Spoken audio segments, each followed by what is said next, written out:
नमस्कार।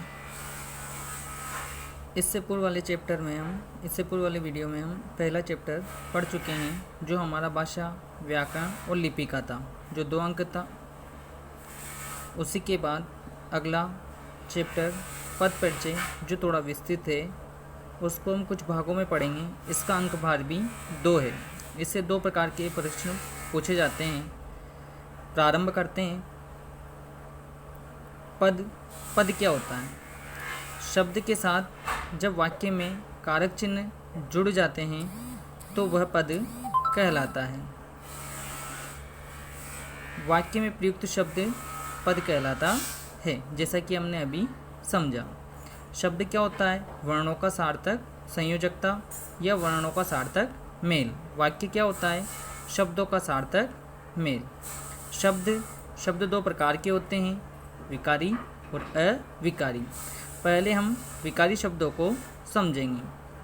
वे शब्द जो लिंग, वचन, काल के अनुरूप परिवर्तित हो जाते हैं विकारी शब्द कहलाते हैं।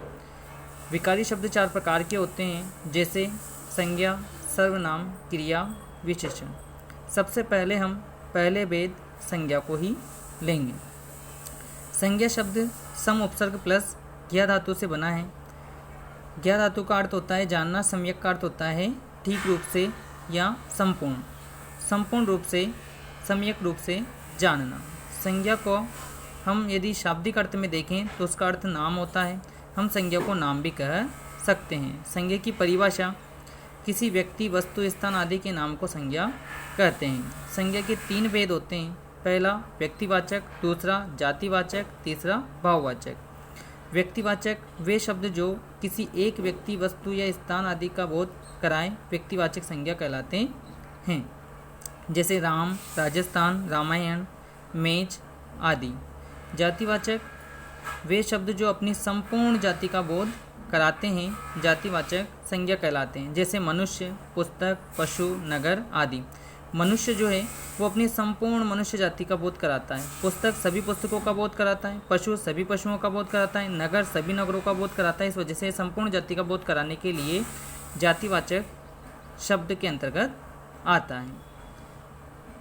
हम आगे तीसरा भेद जो है उसको भी समझते हैं, भाववाचक। वे शब्द जो भावों को प्रकट करते हैं भाववाचक संज्ञा कहलाते हैं, जैसे मनुष्यता, सामाजिक, पशुत्व, ग्रामीण। कुछ प्रत्यय हैं जो शब्दों के अंत में जुड़ करके भाववाचक संज्ञा बनाते हैं, जैसे ता, इक, त्व, इन, और भी अन्य हैं, य, ए आदि। आगे पढ़ते हैं कुछ समझने योग्य बातें। वचन का अर्थ होता है संख्या।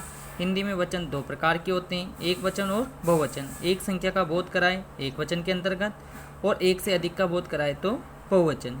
लिंग का अर्थ पहचान होता है। हिंदी में लिंग 2 प्रकार के होते हैं, पुल्लिंग पुरुष जाति का बोध कराने वाले, स्त्रीलिंग स्त्री जाति का बोध कराने वाले। समय काल 3 प्रकार का होता है, वर्तमान काल, भूतकाल और भविष्य काल। वर्तमान काल जो समय चल रहा है, भूतकाल जो बीत चुका है, भविष्य काल जो समय आने वाला है। वचन, लिंग और काल इसलिए पढ़े हमने या इसलिए समझे हमने आंशिक रूप से, ताकि यह पद परिचय करते समय हमारे वाक्य में जिसका पद का परिचय पूछा जाएगा उससे रिलेटिव हमें बताना रहता है। नमस्कार, धन्यवाद।